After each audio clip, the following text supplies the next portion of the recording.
Good morning and welcome back to News and Views right here on Salam Media. This hour of News and Views is proudly sponsored by Africa Muslims Agency. Africa Muslims Agency, a beacon of hope to communities for over 35 years in Africa and beyond. Now, we're focusing on a significant development in the ongoing genocide against the people of Gaza. And this one is one that is being the headline of the past week. I think from Monday, this ceasefire deal is what everyone has been talking about, and it's quite important that we unpack it as much as we can. 15 months after this devastating war in Gaza, this deal, I think, while providing a glimmer of hope, it is fraught with complexity and uncertainty, as it includes the release of hostages and calls for the gradual withdrawal of Israeli forces. However, I think it has sparked mixed reactions, with many concerned about the path ahead, from the fate of hostages to the future of Gaza itself. And joining us today to unpack the implications of the ceasefire and what comes next for Gaza and Israel and just the Middle Eastern region as a whole, we'll be joined by two experts in Middle Eastern politics and advocacy. First, we'll be speaking to Aseel AlBajeh. She's an advocacy officer at the Palestine Institute for Public Diplomacy out in Ramallah, and she's going to be helping us gain insight from a Palestinian perspective. And then later on, we'll be speaking to Omer Hussein. He's a UK-based political activist who has been quite vocal about the ongoing genocide in Gaza, and he's been discussing these issues at universities and also on various platforms. And yeah, it's going to be an interesting conversation that we're going to be having, and we'll be starting off we'll be starting off with Aseel AlBajeh, and she's coming to us live from Spain. Aseel, thank you so much for joining us. Welcome to Salam Media. Really appreciate you giving us your time this morning. Thank you very much for hosting me. I think first and foremost we can start with the obvious question. As a Palestinian, as someone that has firsthand seen the horrors of this genocide, and the implications that it has had currently, and also for I don't know how many more years to come, from a Palestinian's perspective, your reaction to this ceasefire deal. Do you believe this is a significant step towards halting the violence? Or I think for many, after the excitement and they kind of sobered down and have taken a look at it, have felt like this is like putting a band-aid on a bullet wound. Although it is appreciated that there will be reprieve, but long term, it doesn't look like a feasible, solution to what Gaza is currently going through. Yeah, sure. I think the path forward depends on what we do as Palestinians and what the international community will be doing with this phased ceasefire deal. If the reaction from the international community and Palestinians is as previous ceasefires in Gaza have been, that usually whenever there's a ceasefire, we stop the mobilization, we stop the efforts towards holding Israel accountable, we stop the efforts to mobilize to address the root causes, then this would be a repeated failure for the Palestinian future and struggle for liberation.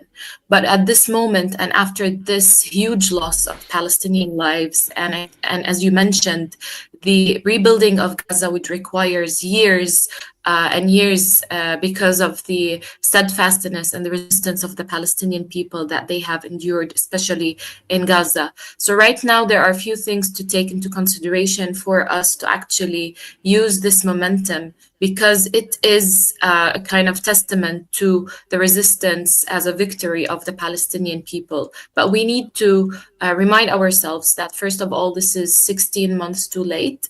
If we look at the ceasefire text, it is the same one that was agreed on in May last year. This indicates that the Palestinian lives are actually so dehumanized. If Western powers, especially the US, had put pressure on Israel to stop the genocide months ago, the genocide would have stopped and a ceasefire would have been implemented back then. So we know that Israel is supported by colonial powers and imperial powers.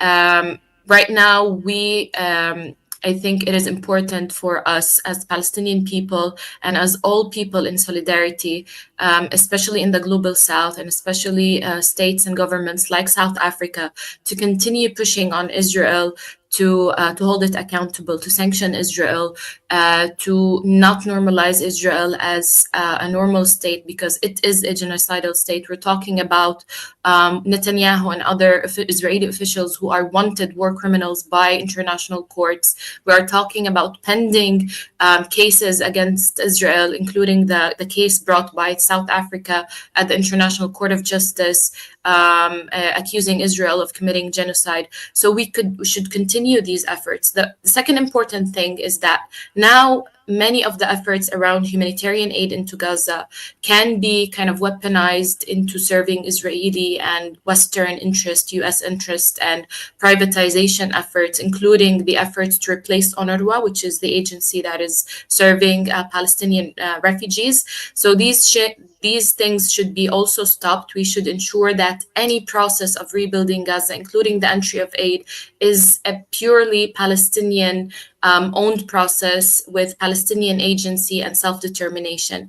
Another thing is that we should ensure that this moment is not the way only to stop the bombing and the horrors that Palestinians in Gaza have endured, but it is a first step for us to advocate for addressing the root causes, one of which is ending the blockade, the 17-year-old blockade, ending the occupation, not only in Gaza, but the West Bank, ending the apartheid system in the entirety of the land of Palestine, the return of refugees, and the exercise of the right to self-determination and freedom and liberation of the Palestinian people. One of the things that was quite concerning for me was, while many Palestinians and, their families were out in the streets of Gaza celebrating the announcement of this ceasefire and, the prospect of, prisoners being freed, the war continued in some parts on the ground. How can we interpret the ongoing airstrikes in Gaza despite this announcement yesterday? What does it tell us about the negotiations and whether or not they were in good faith from the Israeli side? Yeah. Actually, it comes to no surprise for Palestinians, because we do have this pattern of exercise from the Israeli government and officials that whenever there's a ceasefire agreement or any peace processes that were negotiated and signed from the Palestinian side, there's always breaches from the Israeli side. And this is not only against the Palestinian people. We've seen how Israel also breached the ceasefire agreement with Lebanon, for example. So this is a trend from the Israeli side. We know that it is not a trusted party when it comes to negotiation. This is why the pressure is needed from the international community to put pressure on Israel to actually respect. This is the first demand: respect the ceasefire implementation as a first thing, and then start addressing the root causes. This is why we need to keep mobilizing and pushing our government to kind of ensure that this implementation takes place. And just lastly, before I let you go, what does this signal, about the next chapter? Because it is a defining moment, no matter the schematics around it. What does it signal about the next phase in Israeli-Palestine relations? What does this tell us about what could the next few years be bringing to the table that the world needs to be aware of? Yeah, I don't like to repeat what I've already said, but it really depends on how the international community is also kind of addressing this ceasefire, and if it is the normal kind of normalization of Israel. We know that the U.S. administration is committed to kind of accelerate the annexation of the West Bank, ensuring that Israel and Arab nation governments have normalization relations. If this happens, if this is accepted to happen, actually, we would be foreseeing not only a future where Gaza is being, the people in Gaza are being monopolized, and everything, governance and rebuilding Gaza is exploited to Western agenda, but we would also see annexation of the West Bank and unfortunately a worsened situation. This is why we should keep ensuring that there's more pressure on whether Israel or all the enablers of the genocide, because the ceasefire is not the end. It is the beginning of where accountability should start. Israel is not the only government and party to be held accountable. Many enablers, such as the US, should also be held accountable. And we should ensure that the agendas that the Trump administration do not take place. This could happen through the efforts of Global South governments, like the government of South Africa, who has been very helpful in our struggle for liberation, whereby we ensure that any process that is happening moving forward is a Palestinian-led and owned process. I think I'm going to let you go for now. Aseel, thank you so much for giving us your time. And I'm sure we'll be talking in the not-so-distant future as the events continue to unfold. Thank you very much. All right. Next up, I'll be bringing in Omer Hussein, but after this short clip.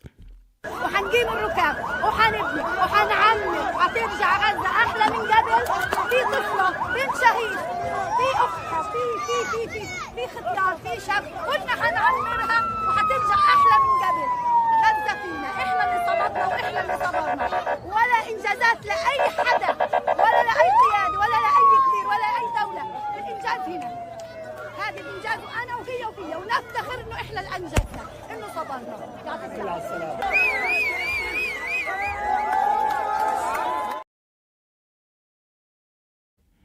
Yeah, I think a very, very, very powerful, video there coming out of Palestine. And I think it's going to be interesting how the next few days are going to be, unfolding. And joining me right now to just further unpack, this ceasefire deal, I'll be joined by UK-based political activist, Dr.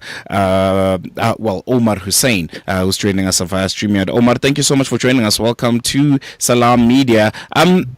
Does this ceasefire agreement warrant us and the people of Palestine and the people of Gaza to start talking about rebuilding? Are we that confident in its strength and its feasibility that we can make those claims already?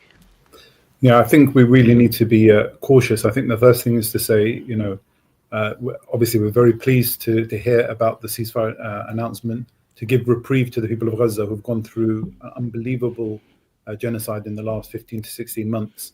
So I think the only people who should be celebrating and taking a time to take a breath are the people of Gaza. I think really for us outside of Gaza, we should be redoubling our efforts to be ensuring that we continue the activism and continue calling out all those who have been partners in this genocide, because it's not really just an Israeli genocide. It's a US, UK, German, and many, many others who've backed this genocide through arms, through finances, through diplomatic cover, through the mainstream media, who've enabled this genocide to continue. I think for the people of Gaza, really, they have shown victory in their resilience. The fact that they've withstood this level of these atrocities night after night, even after the announcement of the genocide, of the ceasefire, 30 people were massacred last night, many of them children. We would have seen the videos coming out this morning. So I think we need to be cautious. This is a situation that is very delicate, but ultimately we need to be expanding this discussion beyond Gaza. Gaza has done its part. It's remained resilient in the face of this genocide. But really, what have those outside of Gaza done? What have those regimes in the region done who've actually facilitated the Israeli entity? So you have a situation where Egypt and Turkey till recently were allowing trade to flow into Israel, despite them carrying out the first fully streamed genocide in history. So I think the level of accountability needs to actually be increased, and we need to be calling for a real solution to Gaza, because this is not the first time there's been a ceasefire in Gaza. Gaza has been attacked in 2005, in 2008, in 2012, in 2014, in 2021. In 2023, we may have seen the worst atrocity throughout 2024 as well. But this is actually a much wider problem. So I think it's very important that we don't kind of just fixate on the ceasefire itself, but look at the wider causes of it. Well, we can fixate on it because I think it's at a very, very crucial time right now. I want just to pick your brain around, its schematics and just how it is, perceived from both parties. I'm asking this question because from my observation and from my assessment, it almost feels like, from an Israeli point of view, this is a prisoner exchange. This is a prisoner hostage exchange between the two parties more than it is a ceasefire. And to Hamas and the people of Gaza, it's the inverse. It's a ceasefire, and it represents that. Don't you think that kind of blurring of lines will ultimately be one of the first few reasons that we see a breakdown in this ceasefire? Because it doesn't seem like there's middle ground and understanding of what it is from both parties. What do you make of that assessment? Yeah, I think that there has been some very specific details mentioned in the ceasefire agreement regarding the withdrawal of occupation forces from the Rafah crossing and from other areas of Gaza. And there's obviously a three-stage approach. So the release of hostages will happen in stages, and that should be linked to an increase in humanitarian aid coming into Gaza, but also the withdrawal of occupation troops from Gaza. So as far as the actual written agreement goes, there is an understanding that that should take place alongside the release of hostages. However, as we know, the Israeli entity has not stuck to its word with, for example, the ceasefire in Lebanon, where they carried out hundreds of violations after that ceasefire was agreed a few months ago with Hezbollah in Lebanon. So I don't think we can trust the Israeli authorities for sure. However, I think the agreement does go beyond the release of hostages. It does also relate to the withdrawal of forces from Gaza itself. Let's take a look at the parties that have brokered this deal. You have Qatar, the US, and Egypt. How would you assess the role of these nations in bringing both parties to the table, and how neutral do you believe their involvement has been? Well, I mean, I think this is always a difficult situation to look at, because what's happened is when we look at the genocide, many people talk about it as an Israeli genocide. However, we know that this genocide has only been enabled by the US primarily. I mean, they fund Israel to the tunes of tens of billions and have done since the start of the genocide on Gaza. They give it diplomatic cover. The White House political kind of representatives night after night were justifying the genocide. We have a situation where the US have not applied any significant pressure, even to withdraw funding or weapons to the genocidal entity. So I think it's really important to understand this hasn't happened, as a genocide that's been carried out by one actor. And unfortunately, even if you look at Egypt, unfortunately, they played another very disappointing role in the fact that they've allowed arms to flow into Israel. So we know that weapons were actually delivered into Alexandria port, and from there they made their way to Haifa. We know that many of these neighboring countries have actually enabled this through ensuring that trade continues to flow into Israel. So I think it's really important to understand this is actually a genocide that's been conducted by many players. And there's been, silence from those who could have done more to put pressure, whether it's through trade, diplomatic relations, let alone through military force, to actually bring this genocide to an end many, many months ago. We're talking about 60 months later, 2/3 of Gaza, in terms of all structures, have been destroyed. We're talking about hundreds of thousands killed and wounded. So really, I think it's very important to ensure that blame is not just pointed at those committing the crimes on the ground in Gaza, but all those who've enabled it outside as well. So I think Egypt really, this doesn't save their face. This does not save Sisi from the criticism that should be leveled at him. And just lastly, before I let you go, looking beyond this ceasefire, what do you think needs to happen to bring about long-lasting peace in Gaza, and how important is international pressure in that process? I'm asking this because I think the last 15 months have kind of, threw everything that we've known and maybe wished for Gaza out of the window. Some people are saying even the solution of a two-state solution, the two-state, deal is no longer a solution to this. It's no longer feasible because of the actions of the last 15 months. And I think this new chapter almost requires new solutions. It requires a new and different approach and understanding to this conflict. What do you think needs to be done? Now, are we still looking at, the same situations that we've been calling for 15 months ago before the 7th of October, or there's a new, different approach that needs to be implemented and hoped for? Yeah, I think that's an excellent question, and I do totally agree with you. I think 7th of October has completely changed people's perception of Palestine and the Middle East. I think previously people were still entertaining the concept of a two-state solution. I think that's now completely out of the window. What we really are seeing now is a need to look at the liberation of Palestine, and that's something that is now becoming much more mainstream in discussions and discourse. If we look at someone like Professor Haim Bresheth-Zabna, who's a very prominent anti-Zionist Jew, he's a professor at SOAS University here in London. He said really early on the genocide, we don't just want a ceasefire for the fire to start again.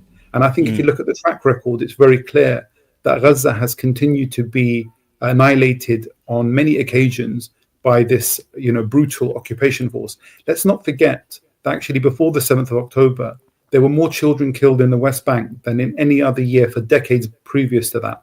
So Al-Aqsa has been raided, as we know, the mosque in Jerusalem has been raided several times during the last few years by Israeli occupation forces. So I think it really talks about a situation where Palestine is occupied throughout that region, throughout the area. So from Gaza to the West Bank, and even internally from the 48 lands, we should be looking at a complete change of political direction. But ultimately, and I'll just echo the words of a very well-known political activist, Palestinian political activist, Azam Tamimi, who recently said in an interview that Palestine will not be liberated until we liberate ourselves from the Arab regimes. Because ultimately what we've really seen in this last 15 months is that the Arab regimes have been fully exposed for their complicity in this genocide. And Palestine itself will not be able to liberate itself given the opposition it's facing. This is not just the Israeli occupation, but it's everyone that supports it. It's the constant funds and military support it receives externally from the West as well. So I think now the discourse has moved on. We're not talking about two-state solutions anymore. We're talking about a reshaping of the Middle East. And I think it's very important that we expand that discussion and don't look at just Palestine. We look at a Middle East that's currently occupied, a Middle East that we've seen recently in Syria, the removal of Bashar, now should give us hope that we can actually take control of our own destiny in the region and look back to the original strength in that region, which wasn't actually based on this nation state model that's divided and weak. And I think now we really need to move the discussion forward way beyond two-state solution discussions. No, definitely. And I think we're going to leave on that note. Omer Hussein coming to us live from London. I really appreciate you giving us your time. I'm going to let you go, but I'm sure we'll be chatting in the not so distant future. Thank you very much. There you have it, Omer Hussein, political activist, coming to us live from London, giving us his reaction on this ceasefire agreement that was announced yesterday. And I think it's very, very important that, as we celebrate and we pray and give thanks to God, that the people of Gaza will at least momentarily get some sort of reprieve. There's still a long road ahead. There's still so much within this ceasefire agreement that needs to be dissected and understood, for a better way to be paved forward for the people of Palestine. So it's going to be a really, really interesting couple of days. The ceasefire agreement does come into effect on Sunday. So the next 3 days also could be, very, very interesting and I think quite deadly for the people of Palestine, because we've seen just yesterday, when the announcement was made, there were bombings in the parts of Gaza. So yeah, really interesting times ahead. And I think what we can do right here on Salam Media is to just keep you close to the action, get you the voices coming out of Gaza, and get you the latest in that part of the world. We've come to the end of the show. It's been one that is very, very insightful, one that's quite interesting, and I think in a lot of ways one that was very, very emotional. emotional, particularly for myself and the team. We've been quite following the story of Gaza and the genocide quite closely ever since, the 7th of October. There are colleagues that we've spoken to in Gaza who unfortunately lost their lives. There are some that we can't even reach anymore, who were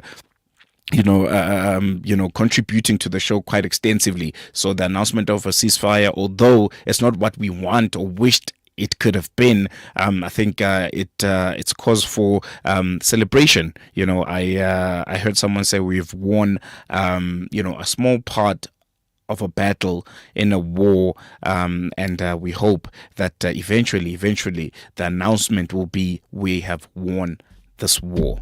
I'm leaving you with those words from myself, Salailo, and the rest of the team. It's goodbye. Assalamu alaikum. We'll see you in the not so distant future. Shap shap.